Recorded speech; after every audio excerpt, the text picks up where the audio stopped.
members of the Divine Nine. First, we'd like to invite Mr. Frater Ricky Lewis, the first Vice Grand Basilisk of Omega Psi Phi, to the podium. Please give him a round of applause as he comes forward. We now want to invite the Grand Pole Mark of Kappa Alpha Psi Fraternity to the podium. Give him a round of applause as he comes forward. Just go down. We would also now like to invite Tracy Atkins, the Far Western Region Director of Delta Sigma Theta, to the podium.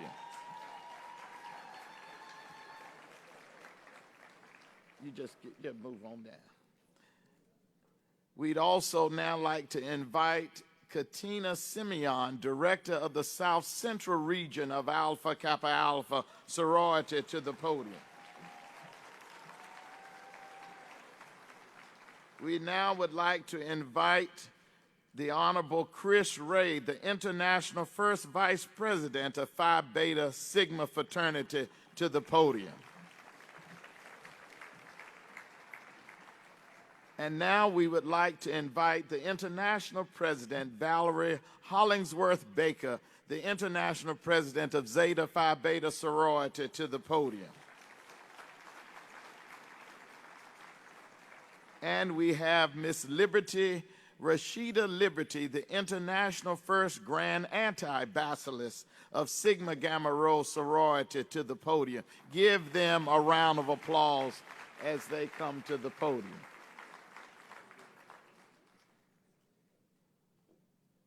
We have some other elected officials who are in the audience with us also, one of whom I'd like us to acknowledge with an enthusiastic round of applause as he comes to the podium, the Honorable Aaron Ford, the Attorney General for the great state of Nevada.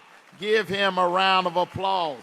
The Attorney General for the state of Nevada. Give him a round of applause. The Attorney General. Have a seat right there.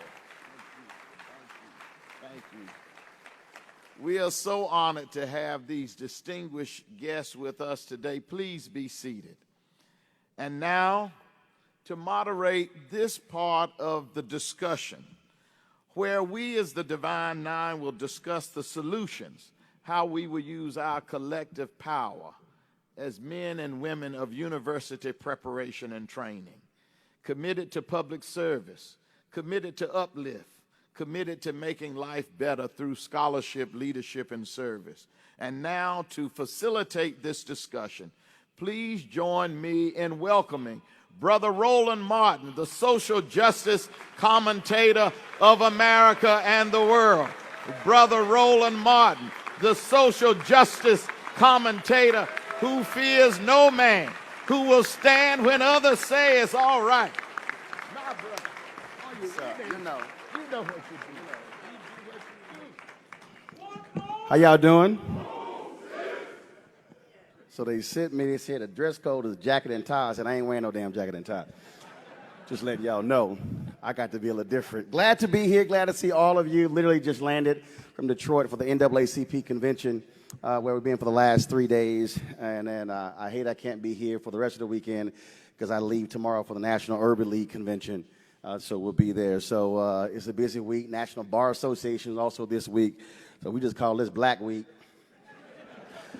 Can't be in all the places, but we're here. And so we want to start. So let me set the tone for this. We're going to talk about solutions. And I spoke about this 2 years ago when I gave the Brotherhood speech to Alphas, and then I spoke at the Delta Convention this year. And so to put this in context, so if you understand, so we talk about Divine Nine, we sit here and we talk about all of our membership, and we all get all excited. But the reality is, if you look at Black America, there is no other institution that has vertical and horizontal leadership like the Divine Nine. In terms of we're international, we're national, we're regional, we're state. We have grad chapters, undergrad chapters, and we have local initiatives. And I dare say we are wasting our power. We are insulated internally, but not leveraging our power externally. And I'm going to start this way, and I'm going to speak. So I want the Delta representative and Omega to speak to this. I'm also Vice President Digital for the National Association of Black Journalists. And when we called out CNN for their lack of no black producers, no black senior producers, VPs, SVPs, EVPs, and direct reports, the first fraternity that stood with us, of course, was Alpha. I hit Brother Ward on Thursday. We get the letter on Friday. And Delta stood with us. Omega stood with us. The impact of that is when they named a black SVP, head of diversity, we said, we still not satisfied. The next week, they named a brother to be vice president on the digital side. We said, we still not satisfied. And the next week, they named another sister to be executive editor for the digitals. We said, we still not satisfied. But the point is, AT&T, who owns them now, got the message when Alphas and Deltas and Omegas and the NAACP and other groups stood with us, because when they saw that many black folks saying, we are concerned about your numbers, then they responded. Speak to, again, how we get outside of ourselves, getting so locked into our business, and how we need to be leveraging our numbers to force change externally, not just in political, and not just in politics, but in community as well. Go right ahead. Good evening. I am Tracy Akins, as mentioned before. So I think one of the most important things that we have to understand is we have to use our numbers, because we are heavy in numbers. So we have to use those numbers and leverage that in our communities, because we have people that are sitting in certain positions, and those positions, we have to use them to our best advantage so that we can get outside of, as you indicated, just outside of ourselves, but because those people are working in the community every day. So we have to take our numbers and truly work in our community. That's what we said we're here to do, is to work in the community. So we have to start in that community and make our headway there so that we can get done whatever we need to do in every environment. But Ricky, are they seeing us in our colors on a consistent basis, or are we living off of our folk who came before us? Ricky Lewis. I told y'all going to need to buckle up. So if y'all think it's going to be a little uncomfortable, if y'all want to be nice, and y'all should have invited my wife. She would have prayed with y'all. She's a minister. God gave her a wonderful spirit of comfort, but God gave me a spirit of discomfort. So I'm just letting y'all know right now, it might be a little uncomfortable in here, but y'all deal with it. Go ahead. Yeah, thank you, Friday Bar. Ricky Lewis, first Vice Grand Boss. The legacy of our organization is on the men and women who came before us, but I think they expect us to do a little better now. I just think sometimes I wonder, of all the national meetings we have and the millions of dollars we spend in these nice fancy hotels and rent-a-cars and all the food we buy and the gifts we buy, what if we just paused our national meetings for a year?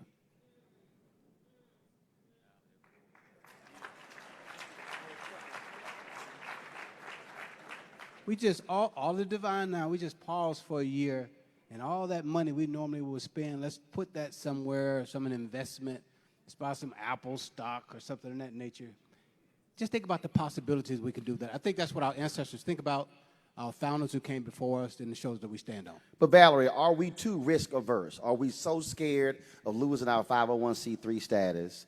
Are we so afraid of what others might say that prevents us from leveraging our power in terms of pushing things at school boards, in terms of pushing things to county commissioners? And again, we meet for our meetings, but do those folks see red and white, black and gold, purple and gold, blue and gold, blue and white? Do they see those colors? And then when they see us coming in, they're like, well, I don't know who these people are all dressed alike, but I might want to respond. Are we too risk averse? No, we got to do a better job of telling America who we are collectively. We do a good job, I think, individually, but we can't do this alone. Deborah and I were in the NAACP convention a couple of days ago, and we were on a panel, and we talked about collectively spending more time together. We can't do this alone, and we've got to go at the local level, we just talked about, and spend more time saying to America that we are here. We talked about 1.5, 1.6 million in collectively. That's a lot of folk.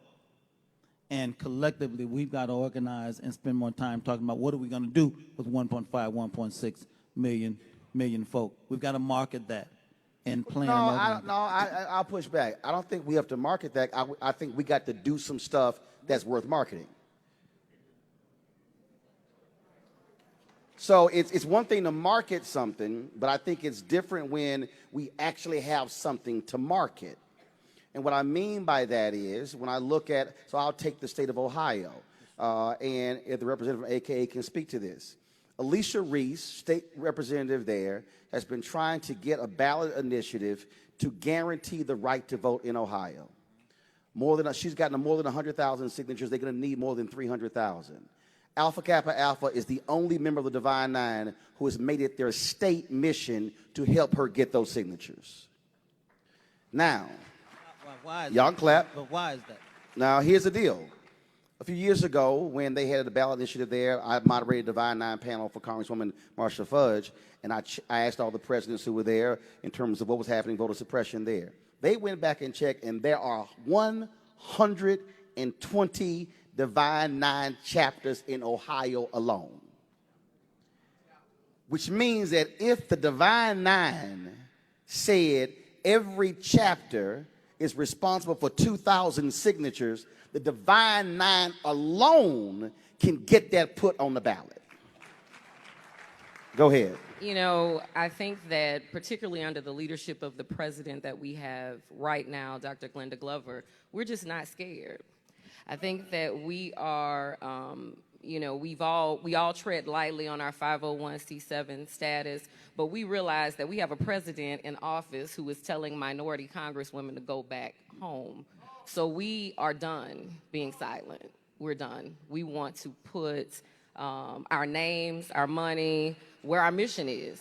We mean it when we say that we're going to support our own. And when I make the point about, and again, anyone can jump in, so we don't have to have a sprinkly head conversation. So go right ahead. So grab the mic and jump in. When I make the point about we have to have something to market, when I say we're risk averse, we can speak to issues. We just simply can't endorse candidates. And I think what has happened is we are so risk averse of, oh, what might happen to our status, without realizing, no, everybody else speaking to issues, so can we. And so what, and I'm gonna go down the line, what should be that, how do you, well, give me an example of how your organization, it could be a chapter any part in the country, how they have used the power of that chapter or the state or the national to drive an issue and you saw results. Anybody can go. I want to speak to that. Specifically with Simi Gamma and the ladies of Simi Gamma, we were directly impacted by the death of Sandra Bland, or should I say homicide. With that initiative there, we brought more attention to police brutality through our organization because we had a direct impact from a Divine Nine sister who was hurt while in custody. Through the partnership with Noble, through partnerships that have expanded beyond our organization to all the Greeks, we have been able to teach and educate our community on how to engage with the police, how to bring attention to when we're constantly getting hurt while confronted by the police. I believe this is one of the bigger issues for us where we said we have to rally and do something. There's still more work to be done in this space, so I know you're about to counter. But we have opened the door for the conversation through the unfortunate situation with Sandra Bland. But we would also talk about that, though, what also happened when you had Black Lives Matter, you literally had some Divine Nine organizations who told their members don't wear their letters to protest. And Brother Tillman, when he was general president, he and I talked, and literally when that went out, that night he sent a statement out. He said, no, to all members of Alpha, wear your letters to a Black Lives Matter protest. But that's what I mean why some of us are so risk averse. There were folks who were literally saying, well, no, I don't know where we need to go. And again, I'm talking about how we use our power. When you get that 14-year-old black girl who had her face mashed down by the cop in Texas, in McKinney, I called out the National Organization for Women, but I also said to black sororities, y'all need to be speaking up for that sister too. Because she might have a member, and if she don't have somebody in her family who's a member, we still should be speaking up for sisters like that. The sister who's in South Carolina who got snatched out of the desk by the cop as well. What I'm saying is, and it don't take a week to release a statement. We got to be in the moment in the first 24, 48 hours using our leverage. And don't think for a second I'm just talking about Divine Nine, because I'm also in the Boulay, and trust me, they also know I've challenged the Boulay the same thing, saying we got to be more than social parties and getting together, because there's no sense in having power that's unused. So you mentioned Sandra Bland. Who else? Give me an example of how the organization has used their power to drive an issue. This past election cycle in Phi Beta Sigma, I just recently got elected as the first vice president, but was recently serving as the social action director. One of the things that I was most proud of our brothers during this past election cycle, during the midterms, was the level of engagement of chapters that we had around the country. One of the things that I shared with them was that registering people to vote was not enough, right? Registering folks to vote is not enough. You have to educate your voters on the challenges and what's going on in their communities. Connect the dots. You got to connect the dots. But once you educate them, then you have to take them to the polls. See, there's a three-part series to this, and so a lot of our organizations were satisfied with just registering folks to vote. But what I was excited about was the town halls that we had, the candidate forums that we had, educating the community on the ballot initiatives that were taking place across the country. Now, how did that happen? Was that directive sent from top down? Absolutely. Said this is what we're doing? Absolutely. What as the National Social Action Director, I shared with our chapters is that we have to look further and go deeper than just feeling that we were satisfied with meeting the quota of registering people to vote. So you registered folks to vote, had town halls, and so how did you get them to the polls? We had chapters that had 1-800 numbers. Call a Sigma, take you to the polls. We had brothers that rented vans. We had folks that rented cars and were in their communities, and it was literally busing and taking folks to the polls, not only just on election day, but actually from early voting. They had from early voting all the way to election day. And so that's the way that that's what we did. And as we talk about as our organizations and leveraging, we have to make sure we have to go deeper. We have to go deeper than just registering folks to vote, educating them, and then getting them to the polls. And then after you get them to the polls, then you follow up afterwards, after the election cycle. What went wrong? You know, did we get the results that we wanted? And keep on drilling down. Before the next comment, again, I need to put in perspective our hierarchy. Unlike any other institution, when our international leadership presses a button, the directive goes to everybody. You take AME, you take other hierarchies, folks have options whether to follow it. And that's what I'm saying, how we can use our power differently. Go right ahead. And then I'll go here. Thank you. I would say that we are doing the same thing for Theta Phi Beta Sorority Incorporated. But one thing I would have to also say is that even with education and educating in our communities, we need to be able to go inside and educate ourselves, and that's what we have been trying to do with our Get Engaged programs, because that helps to get the mindset change of our organization. You said a Get Engaged program. What is that? Well, Get Engaged meaning when we're doing things in social action, we have a step meaning, okay, when you say we need to respond to an issue. And of course, we're going to respond to it, but just responding to it and saying, this is our stance. What are we going to do about it? So the Get Engaged piece that came out several years ago is when we mobilize our organization, our members, to really go out into the communities and to be engaged and to try to talk to our members in the community, try to get them to understand what is going on and how we can help them and how we can bring about change in their lives and how they're thinking about certain things so that they could be more aware. Okay, so hold up, let's break it. So this Get Engaged program, how often do you meet? Where is it? How many cities? How many chapters?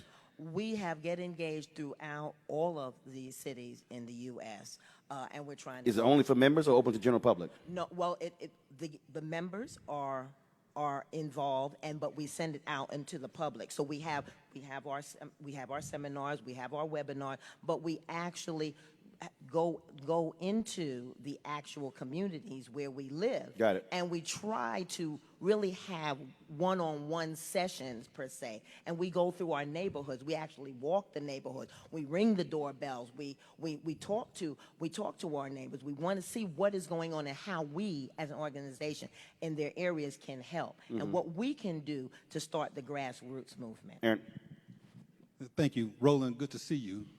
You tricked me. By the way, he and I went to Texas A&M together, y'all. We go back a couple of years. I texted him before I came downstairs and said, "You gonna be at the convention? You gonna be at the party?" He just said, "Yeah."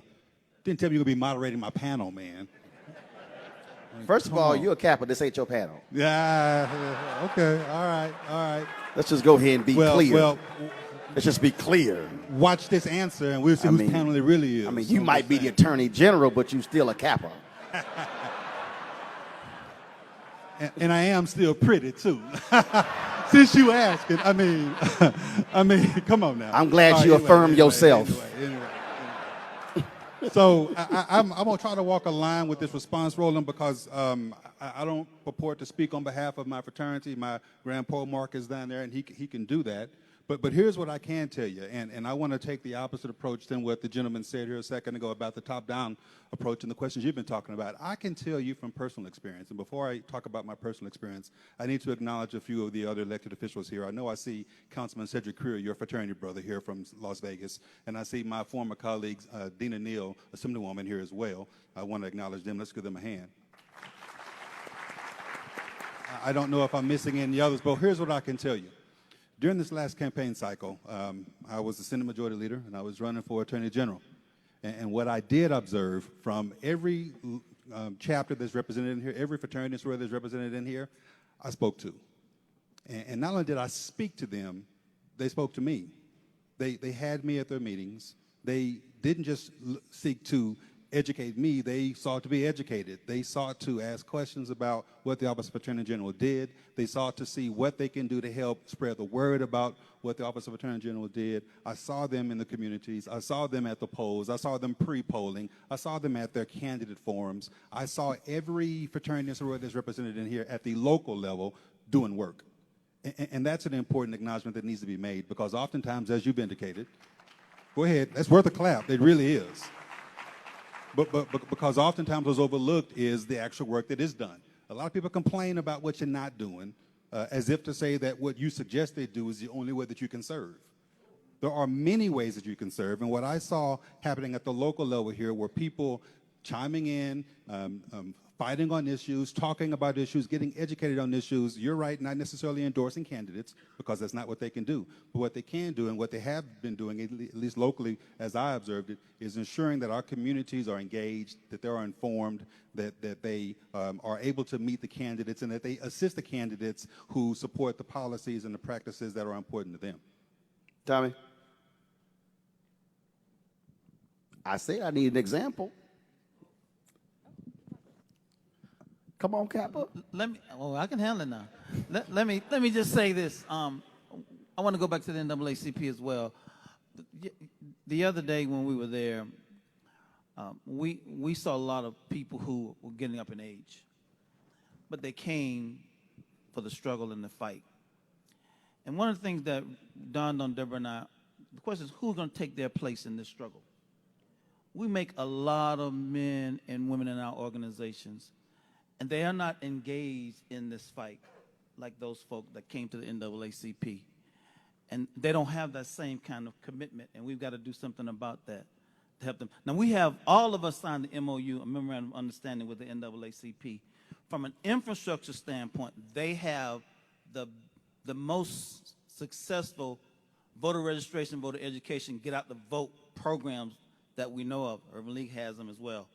But as we get ready, we need to do a better job of helping in our communities as we get ready for the election and the census and all those other kinds of programs.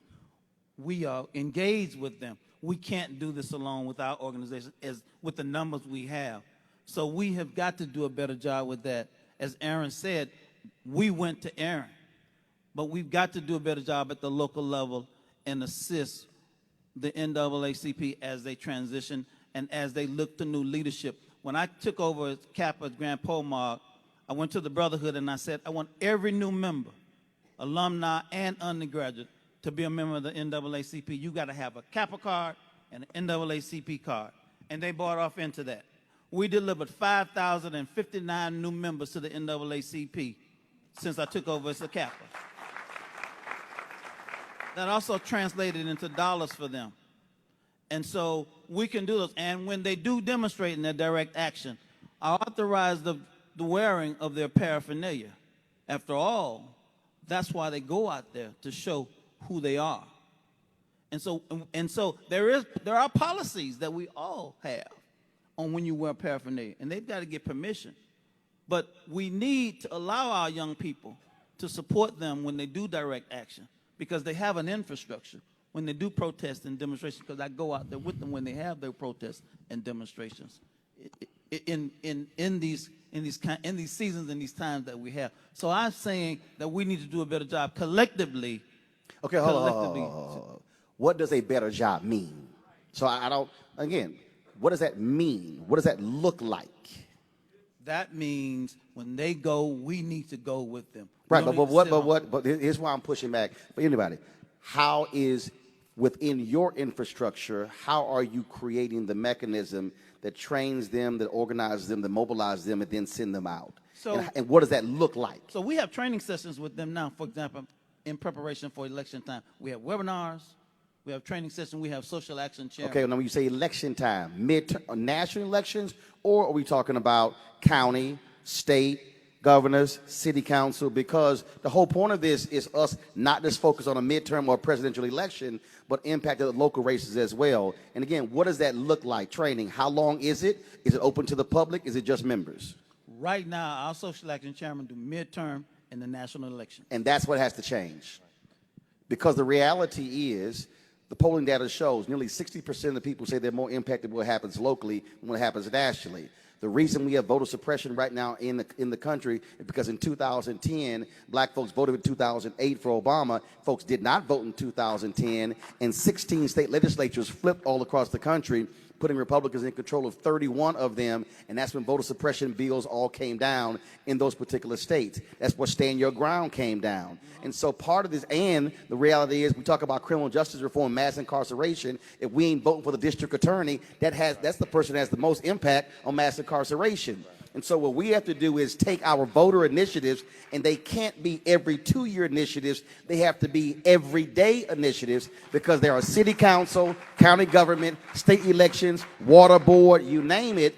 And the reality is, anybody who knows with school boards, you could literally take over an entire school board with 10,000 votes. Right. But So if we actually just mobilize ourselves, we could literally take over an entire school board, which means we now control the bond program, we now controls who gets hired, and we controls the policies. And so that's what I mean by trying to pushing us to go beyond and say, no, take this thing beyond the national election. You wanted to respond. I saw you grab the microphone. You want to say something. Go ahead, Sigma.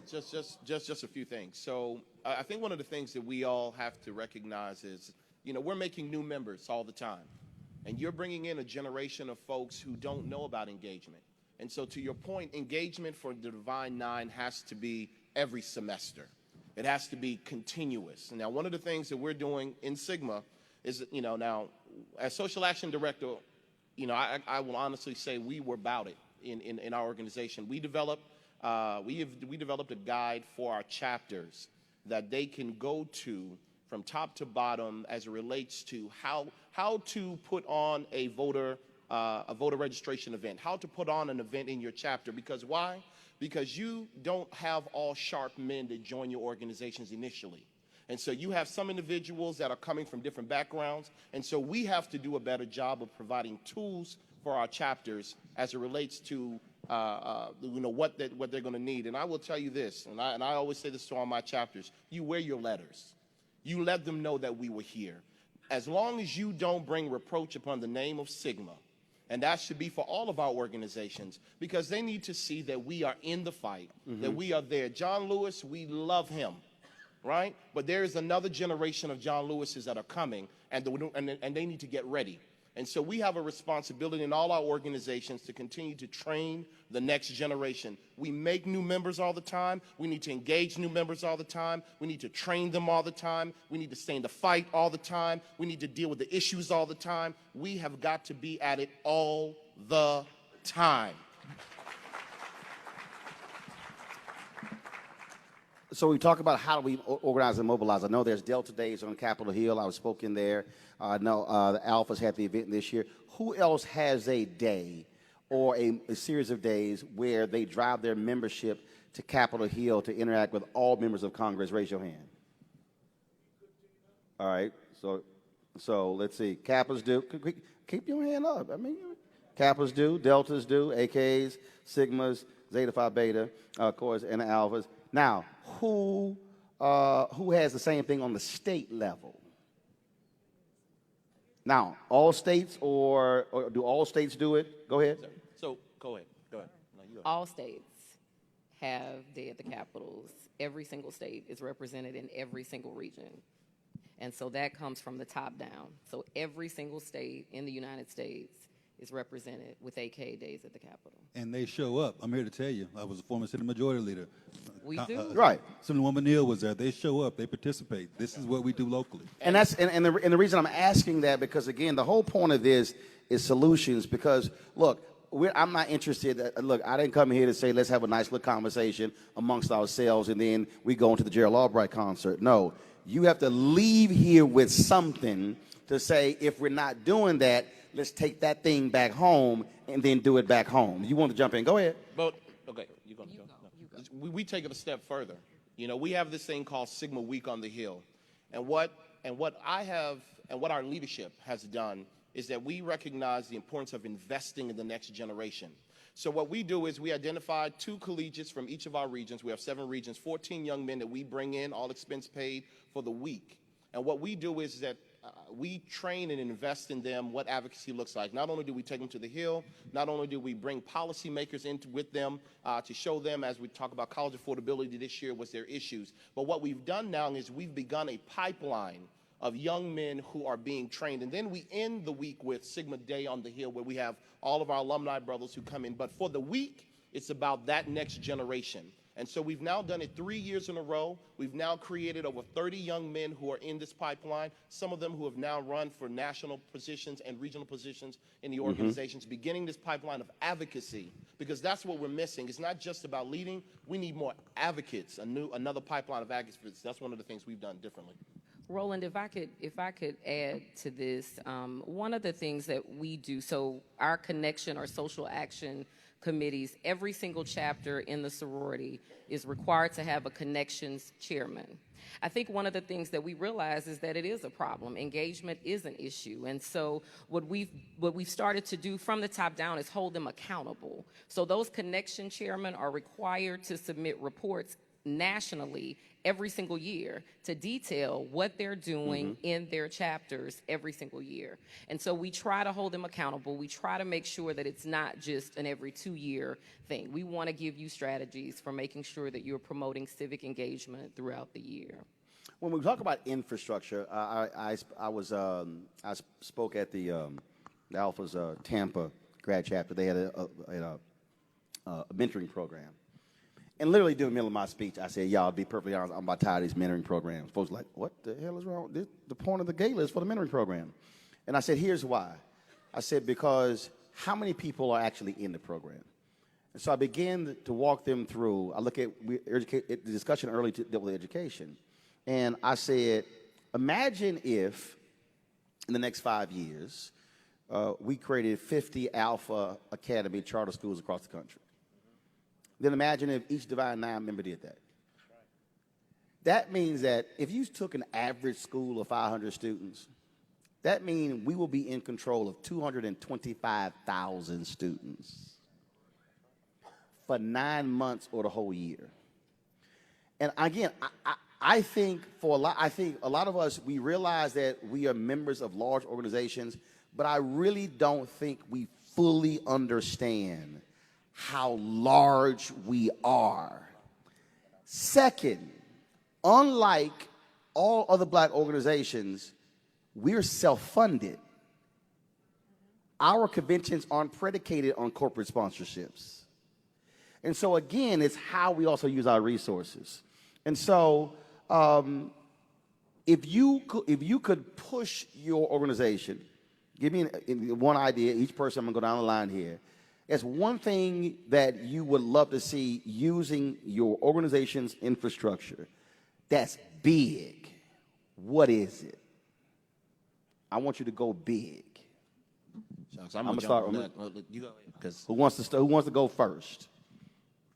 well, one of the things I shared with our brothers last week, we were in Nevada, and one of the things that I shared with them is the future of Sigma.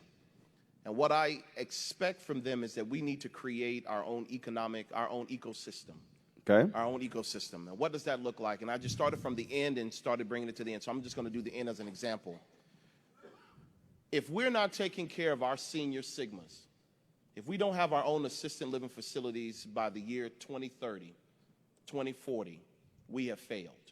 We should be having our own Sigma Wellness Initiative. We should have our own Sigma assisted living facilities where we have the nurses of Sigmas, the administrators of Sigmas, that we're taking care of our own brothers in the last years of their life. And now, and we can take it all the way back to the beginning. So I love you when you talked about the school piece. But one of the things that I hope that we're going to turn towards the end is that we're going to have these Sigma assisted living facilities all over the country taking care of our brothers in their last days. And that's us controlling that. All right. Somebody else. I need your big idea.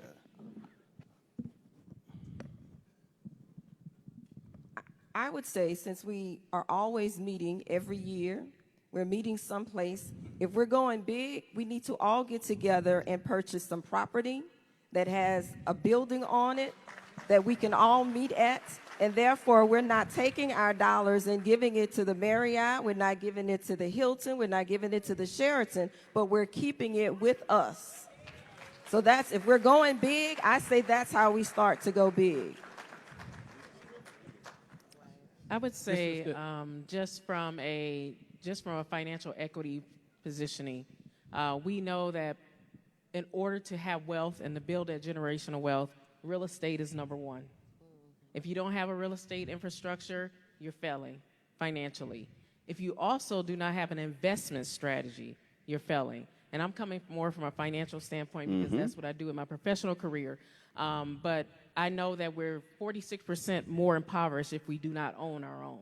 And so with that, I would say collectively, I know all of us are speaking to our own individual organizations, but we're not going back to the original question as to how do we build that infrastructure together. And my sister here hit right on it when she mentioned the real estate piece, but I think there's also an investment infrastructure that needs to happen where we tear down our walls of our colors, but get more focused on the mission of our people and look at how we can collectively own real estate and collectively invest in our infrastructure.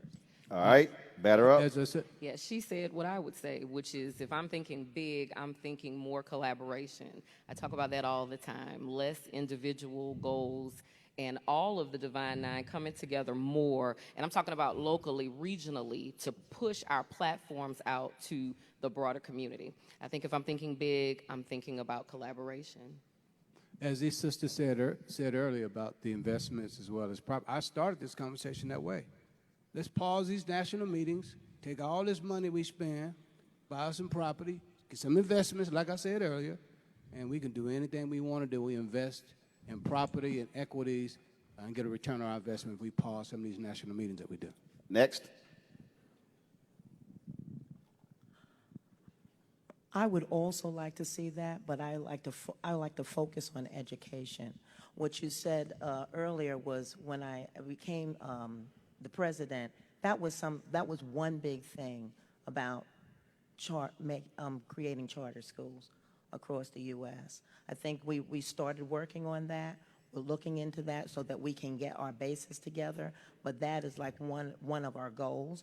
And our second goal is that we also want to have some training in a classroom type setting for our members and others who are looking into going into politics. Needed to let them know that there need to be more of us out there so that we can challenge and push the needle where it's supposed to go, because that's what really happens. We have a lot of other people talking for us, but we need a lot more of us that we can go out there and know what we need and what we can help, and we can help them to do that.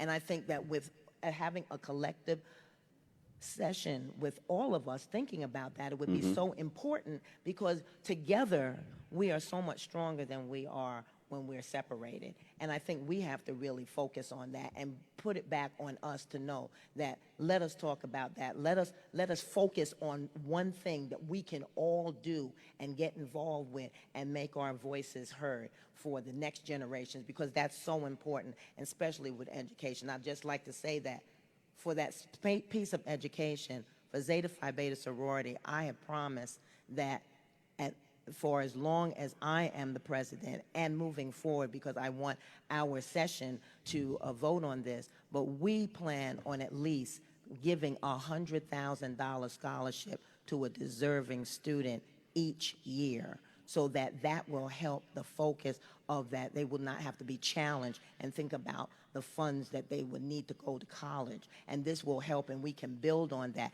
And the more of us that do that together, look how much that would help more children, because we give a lot of money, Right. but when you get sizable amounts of money to help one student and just pick 5 students and you give them $100,000 each to go to college, that's something. That's something big that helps the Right. children, and that's what's really important. I Go agree ahead. with that. So we all are membership-driven organizations, and I think that we really need a think tank collectively to come together. I would suggest that we're probably about a year, maybe a year and a half away from not being able to bring members into our organizations through our intake processes. And I think we need to collectively come together and bring some of our brilliant minds together to figure out what we're doing and look at our intake processes. Because if we don't, I think we're going to perish as fools, because there are things happening out there that's going to hurt us, whether it's on the alumni level or the undergraduate level. And I think that there perhaps is a formula on how to do that, but we need to sit down and talk, because perhaps if you're doing something that's working, we need to come together and figure out what that is, because I just don't think it's working.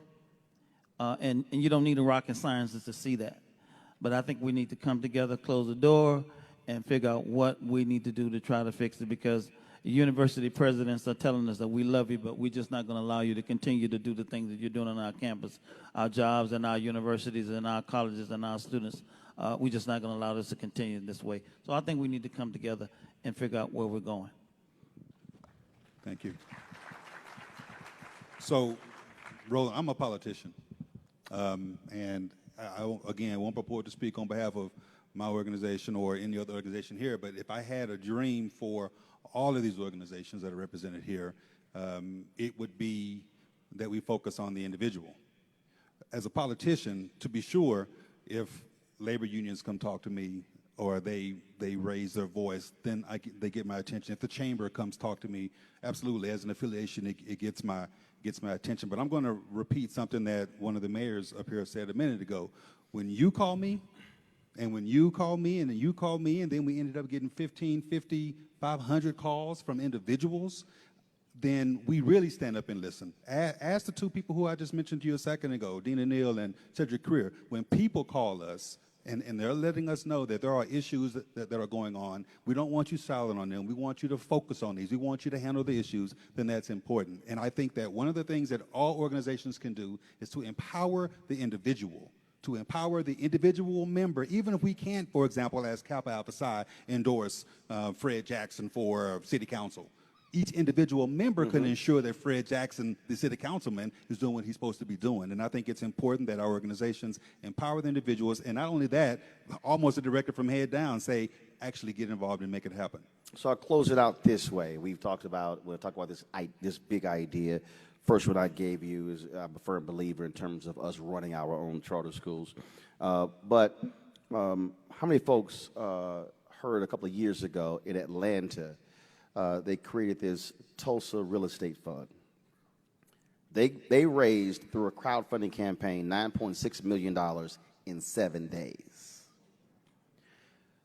I am sick and tired of black people talking about gentrification.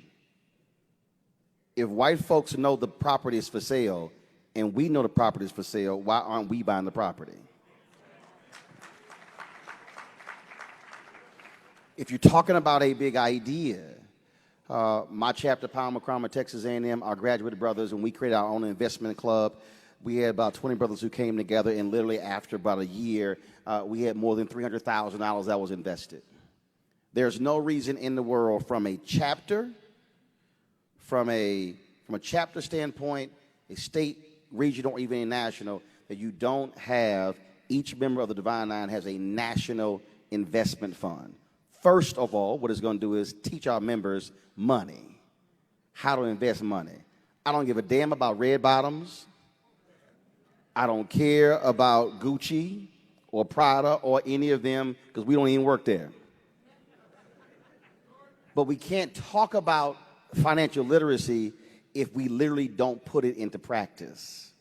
If you talk about collective, the amount of money we have, all you got to do, and I've been to the AK convention, the Delta convention, Zeta convention, they sell, if they can put the letters on something, they sell it. So we have to just go ahead and actually do it. We have members in our organizations who are financial wizards, and we're not tapping their expertise. When you talk about Robert Smith, worth $5 billion, Alpha. When you talk about Bob Johnson, Kappa. When you talk about, you have individuals who have created wealth, who have hedge funds, who are doing these things. We have to tap into it. So my charge is, don't leave here saying, man, we had a great program, and if you come to next year's public program for your organization and you have the exact same conversation, you wasted everybody's time. We've got to put this into action, put our numbers into action. We can do it economically. We can do it to impact politics. We can do it to impact social action. And then when somebody dares says, what is Alpha and Kappa and Omega and Sigma and Zeta, what are all these black Greeks doing? All we got to say is, this is what we doing, not what y'all got to say.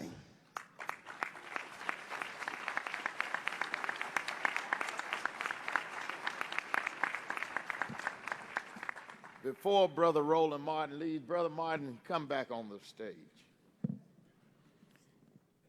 In this period in American history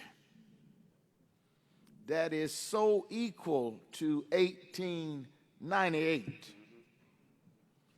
when white supremacy was the order of the day, and taking the right to vote and political power from African Americans was the order of the day for political advancement for one segment of society against another. It is 2019, and when persons refer to fake news, aren't we glad that there is a strong black man who is unapologetically, intellectually prepared to stand against injustice and call it for what it is every single day? Aren't we proud that Roland Martin is a member of one of the greatest fraternities in the world? But more importantly, aren't we proud that he ain't scared of nobody? And I know that that is not grammatically correct, but he ain't scared of nobody. Give my brother a round of applause. Yes, give him a round of applause. In such a time as this, we don't need timid folk. We need strong people.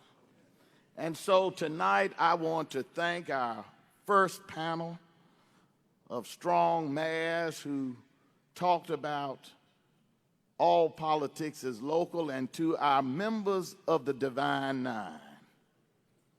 As I have the privilege to travel this nation and this world on behalf of Alpha Phi Alpha fraternity, there is one consistent message that I always leave with, is that when they see us, when that police officer stops my car, or when that sister is threatened, and as Roland said, when our children are violently attacked, they don't ask you, are you a member of Alpha Phi Alpha fraternity. They don't ask you if you are a member of AKA Zeta Phi Beta Sigma, or Kappa Alpha Psi, or Omega Psi Phi. We are guilty as charged because of the color of our skin. And I say, as our ancestors have said, I'm sick and tired of being sick and tired. And as we say in Alpha, we're going to fight till hell freezes over. And then we're going to fight on the ice. So I say what my dream is. You want to know what my dream is? My dream is that in 2020, when I wake up in November,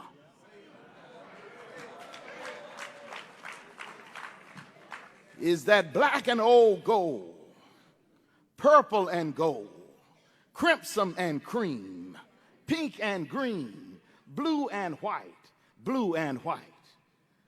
purple, blue and gold, that we will send a collective message to this nation and to this world that white supremacy is dead, and we are going to change what is in Washington, D.C., no matter what, because our children's children shall never have to fight the same fight that our ancestors fought.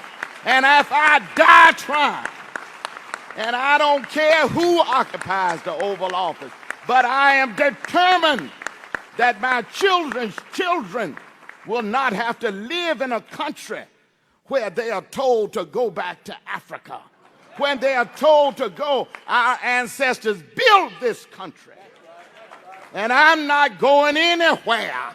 I'm going to stay here until hell freezes over, and then I'm going to fight on the ice. God bless you, and God keep you. Let us remember that the fight is ours every single day. Again, I want to correct myself. I referred to my brother wrongly. We want to again thank Brother Dr. Gregory Vincent and his wife Kim for sponsoring this event.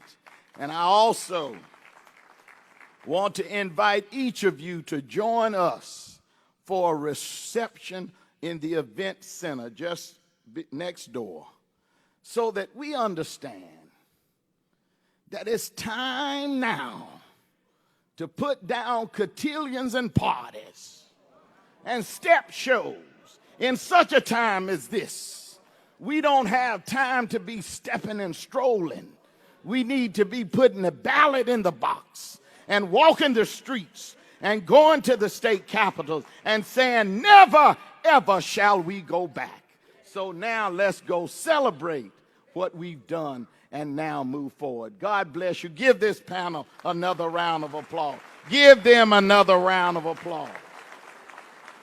Thank you so much. And join us for the reception.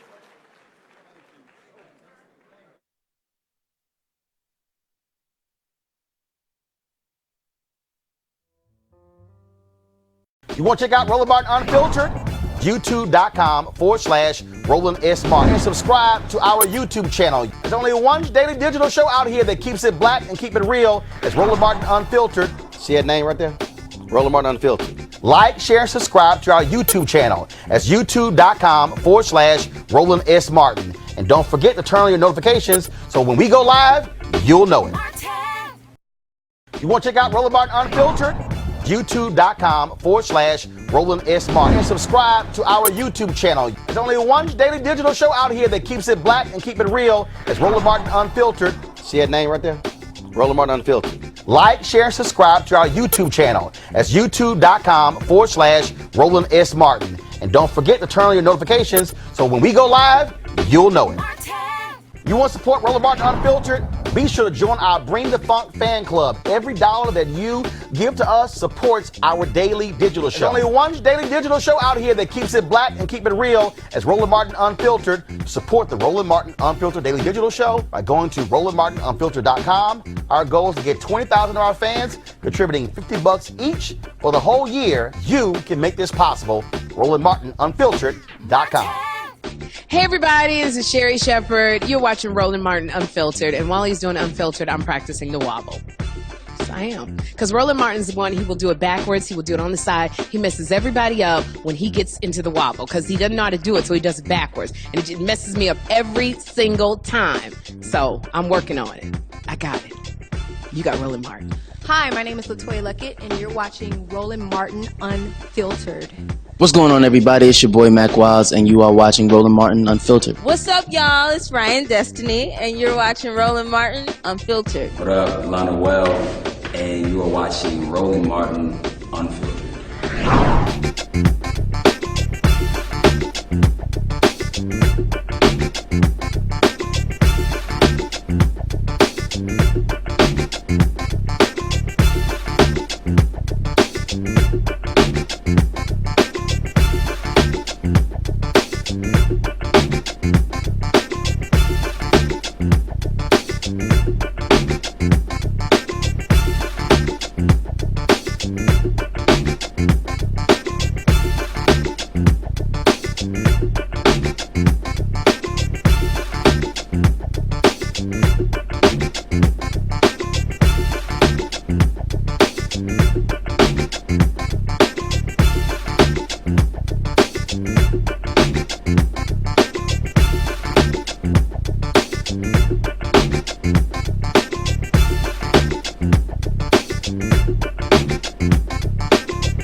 Roland Martin Unfiltered, be sure to join our Bring the Funk fan club. Every dollar that you give to us supports our daily digital show. There's only one daily digital show out here that keeps it black and keep it real as Roland Martin Unfiltered. Support the Roland Martin Unfiltered daily digital show by going to RolandMartinUnfiltered.com. Our goal is to get 20,000 of our fans contributing $50 each for the whole year. You can make this possible. RolandMartinUnfiltered.com. This is Diala Riddle, and you're watching Roland Martin Unfiltered. Stay woke. This is Director X, the director of Superfly on the red carpet, or the black carpet, and you're watching Roland Martin Unfiltered. Yo, what up, y'all? This is Jay Ellis, and you're watching Roland Martin Unfiltered. Hi, I'm Chaley Rose, and you're watching Roland Martin Unfiltered. I'm Lex Scott Davis, and you are watching Roland Martin Unfiltered. Hey, what's up, y'all? It's your boy Jacob Lattimore, and you're now watching Roland Martin right now.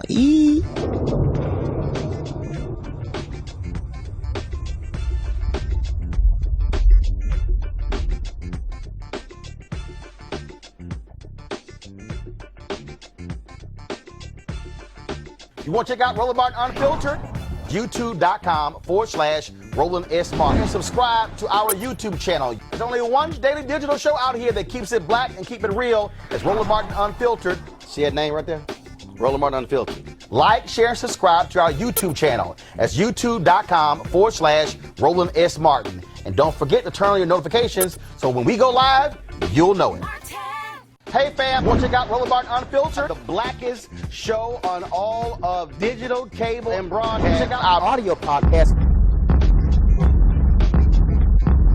There's only one daily digital show out here that keeps it black and keep it real. It's Roland Martin Unfiltered. Press play.